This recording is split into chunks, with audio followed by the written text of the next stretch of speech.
Hey, Coach Dustin here from Fit Body Bootcamp, and I wanted to give you the best chance of success. So I wanted to go over a few of my very best tips so that you get the best results from our program and stay safe. The first thing though is we got to make sure we reserve a session using our Zen Planner app. Okay, you should have downloaded that. You should have gotten your login information, and basically it's going to show you our schedule of the session times that we offer. What you want to do is you want to select the one you want to come to and hit reserve. Then when you show up to the gym, you're actually going to check in on that same system. We make it easy for you by having it set up on an iPad, and I'm going to go over that next. So when you show up to the gym, you're going to see an iPad at the entryway, and that's where you're going to check in on Zen Planner. So first things first, you got to find the session time that you're coming to. If you don't see it on the session time you're coming to, you want to hit this blue arrow and find the session that you're showing up to. So let's say you're going to do that session. You're going to close it out. It shows a picture of anybody who's uploaded a picture on their profile. Otherwise, you're just going to have this gray person. And what you're going to do is find your name and tap it with your finger. So if you were showing up to this session time, I would just find my name, I would tap it. It's going to check me in and put a green check mark by my name. Now I'm officially checked in. The reason you want to do this, number one, you want to make sure there's a spot for you in the session. If the session were to get full and you showed up without a reservation, you would not get in. And we do have a maximum capacity, so we make sure everybody has plenty of attention. But number two, you also get rewards when you hit certain milestones. When you hit 50, 100, and 200 and above sessions, we have some gifts that we give you for hitting those milestones. So it's an awesome thing to do. Make sure you reserve and check in for every session. So I often get asked about pre-workout nutrition and what you should eat before you show up for a session. One thing that I definitely want to warn you about is never showing up on an empty stomach. I've just seen it too many times, people coming in for a boot camp workout and they haven't eaten in 5, 6, even 8 hours, and they start feeling dizzy and just a lot of bad things start to happen. So don't be that type of person. Make sure you get in a meal or a snack about an hour or two before you come in for your boot camp workout.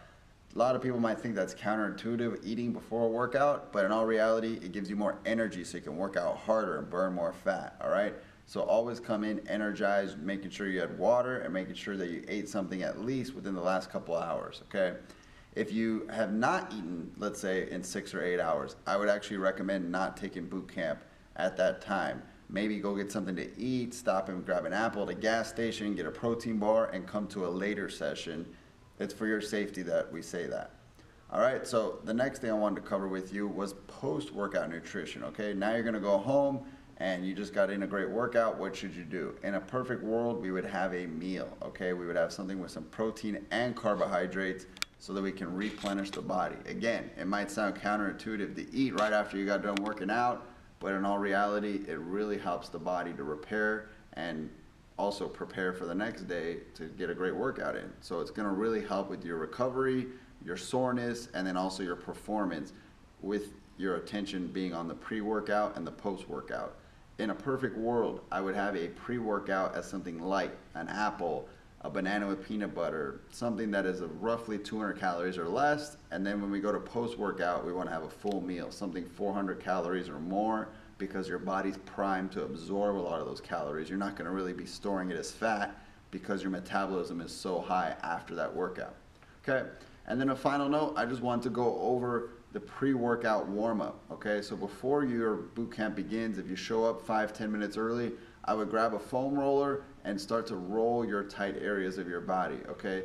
This is important because it's gonna loosen up tight muscle tissue in many areas that are tight, and everybody's is different. Some people are tight in the lower back, some are tight in their hamstrings, some in the glutes or the upper back. We all have different areas where we're tight. Find your areas and foam roll or stretch them before the workout so that you're nice and loose and ready for your exercise, okay? So those are a few tips that'll help you to get the best results from the program.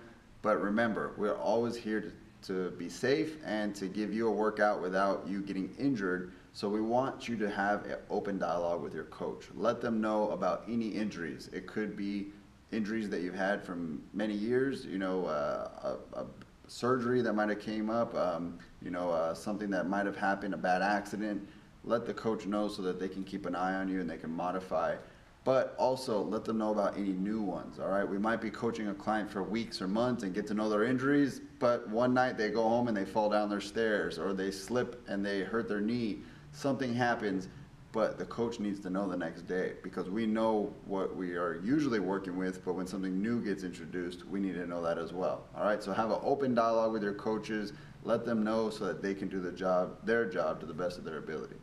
Hey, I wanted to go over push-ups because these are exercises that we do very often at Fit Body Bootcamp, and the better you get at them, the better results you're going to get out of them, okay? So just a few things I'll show in the beginning are common mistakes on push-ups, and then I'll show you how to do them picture perfect so that, again, you're going to work your muscles. Whenever we're doing an exercise, we always say you should feel it in your muscles. If you ever feel it in your joints, you're doing something wrong. So we should never feel it in our shoulders, our elbows, our wrists, our knees. That means we're doing something wrong. But if I feel a burn in my quads, if I feel on a push-up the burn in my chest and my triceps, then I'm doing them correctly, okay? So let's dive over here to the ground. The first exercise, or mistake I should say, when we see a push-up is someone moving their neck, all right? So they're kind of like bringing their head closer to the ground, and it's visually making you think you're doing a deeper push-up by moving your head up and down. In all reality, the neck is going to get bothered by that. It might even, create an injury down the road. So it needs to be absolutely still as I come down and up. All right, the neck is frozen. There should be no movement in the neck, okay? Second mistake is that we're seeing very little range of motion, okay? So somebody might come here and do their push-ups right there, which is fine, because we know that when you do that, you're trying to do it to the best of your ability. But in all reality, even if you got less push-ups, if you only did 1, 2, or 3 push-ups and you got a little bit lower, it's gonna be better than 8, 9, or 10 of doing smaller range of motion, okay? So better range of motion, less reps is gonna always be better, okay? So that's what we're looking for. And then finally, the elbow position. You notice when I do a push-up, my elbows are going back, they're hugging my sides. Most people will do their elbows out to the side, okay? That puts a lot of strain on the shoulders, not good for push-ups, okay? So we wanna, again, try to get good form with the elbows going back so that the elbows are pointing at the wall behind you, all right? So those are some great tips, but as far as a beginning point, you should always start on the knees, all right? Till they look picture perfect right here. You should have no thoughts about going up to your toes, all right? This is perfect. You're gonna get tons of muscle engagement, working your chest, your triceps, your shoulders, doing them in the kneeling position. Once you build the strength, we can now go to the toes, all right? So now we're gonna do push-ups on the toes. And again, those need to look picture perfect. Back is nice and flat. And a lot of times your coach will tell you when you're ready. They'll see you doing them for a number of days, weeks, months on the knees, and then saying, hey, you know what? I think it's time for us to challenge ourselves and go to the toes, all right? There's even more progressions and regressions. We can make it even easier than on the knees, all right? So talk to your coach, ask them for those tips, or we can make it harder. If you're super good in shape, we can challenge you as well, all right? So those are some of my tips for push-ups. Hey, so let's jump into jumping now. What we're gonna talk about with jumping is keeping your joints safe, get you a great workout, but also don't cause any injuries at boot camp. We definitely don't want that. So you know that we train on a blue mat because this stuff was intended for gymnastics, martial arts, all kinds of things that take impact. That means it's better for your joints to do jumping on this type of platform rather than on concrete or hardwood floor or something of that nature. So when it comes to jumping, the number one thing we always want to remember is not jumping and landing stiff-legged, okay? That just sends a bolt of shock through your bones, really starts to aggravate the bones and the joints, and you're going to feel it eventually in your knees or ankles, okay? So for example, if we were doing a jump squat, we're going to start here, and as we jump, we want to land, and as you see, I landed and my knees bent, okay? Here's a bad jump. We don't want to jump and land stiff-legged, okay? I was locked up, and I felt that in my lower back, my knees. So every joint or every exercise rep, we want to land with spongy knees. They're going to be spinning, okay? So as we jump, they absorb the shock. Jump, absorb the shock, okay?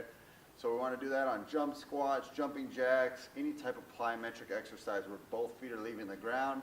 We don't do a whole lot of them, but if you do need a modification, we can give you that. Okay, one of my favorites for a jump squat is a full body extension. So you're swinging your arms back just like you're gonna jump, but then you come up on your toes, you swing your arms, all right? And if you do these rapidly, up and down, you're gonna get the benefits of a jump squat without the danger. So I love the full body extension. It's one that we use often at Fit Body Bootcamp. So if you find that the jumping's bothering you, you're feeling it somewhere, your lower back, your knees, your hips, ask your coach, hey, how can I modify this? How can I make it low impact, but also effective? And they're gonna give you that. So those are some great tips when it comes to jumping. Hey, so now I wanted to go over pulling motion or rows. These are gonna work your upper back muscles, they're gonna work a little bit of your biceps, but really they're great for shoulder injuries, okay? So if you have a shoulder injury and pushing bothers you, push-ups, shoulder presses, the back row is gonna be the best exercise for that.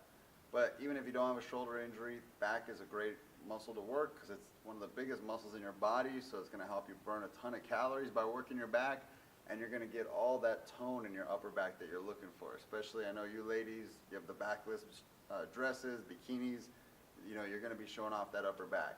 So let me show you some of my best tips for working the upper back. All right, so we're gonna go over some rows using the suspension trainers, the TRX to be specific. So what we're gonna do is grab the handlebars and lean back so that you got a nice outstretched arm. And what you're gonna do is if you want it harder, you can walk down further. If you want it easier, you can walk up higher. But you're just gonna pull, you're gonna squeeze your upper back muscles right when you come up to the handlebars. And then slowly release. You don't wanna go to full extension, you wanna go to about 70%, so you still have a bend in your elbow. And then pull yourself up, squeeze, okay? Don't go for speed, we wanna take our time, let the muscle open up, and then let it contract and squeeze, all right? So that is working your upper back with a TRX.